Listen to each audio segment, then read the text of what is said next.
It's a function of the senses, after a time, an instinct. But there's only a few who can still read the signs of the forest and practice the lost art of tracking. My uncle and my grandpa, they was two old-timers. They loved the mountains. They were good trackers. They learned me how to track. And it was in the great Smoky Mountains where J.R. Buchanan uncovered this Indian art of necessity. Today, the laws of nature are used to enforce the laws of society. For signs, even when pointed out, aren't easy for us to see after years of city living. The bars will pull with you as you come through, straight on through. Then way on out there, and then he's bar slide to the right.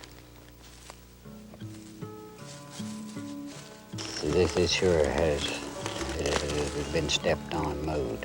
He came right through here.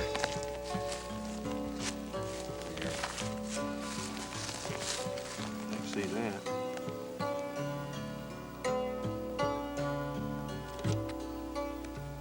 It is an art of feeling and sensing, of understanding the order of the forest and what lies therein. Have you ever seen a panther track? Yeah, I've seen the tracks and also the panthers. It's kind of a gray yellowish color. It's just a regular old mountain lion is what they are. How about coyotes? There are coyotes around there. We have a lot of coyotes in Cage Cove. At least 3 packs that we know of in the cove, and they run in packs from 20 to 30 in a pack. Have you ever seen a wampus in these mountains? If there's any in the Smokies, they cannot be seen, or I would have seen them. Looks like you've got 8 toes. This is a mink coming downstream. This is a wood rat. He's going toward the stream. This is a mink here going upstream, which is not the same mink. How fresh you think those are? These were made last night. You sound pretty sure. I am. But with all the confidence and experience that a lifetime of tracking has given J.R., he's been haunted for almost 20 years by a case that was never solved. The little boy, the name of Dennis Martin, he was lost in the Smokies and Spence Fields is where the boy was supposed to have got lost at. I spent 3 months from daylight till dark, sometimes after dark, getting out of there.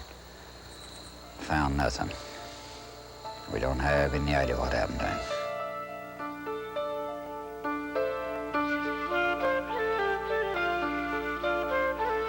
Few of us realize the contradictions of nature's gentleness and cruelty more than J.R. Buchanan.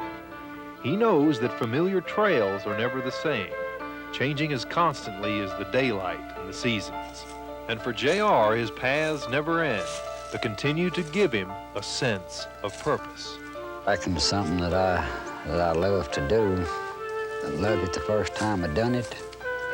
I still love it just as much now as I did then. And it's something I know that I can do, that I can help people, that I also can save people's lives at it.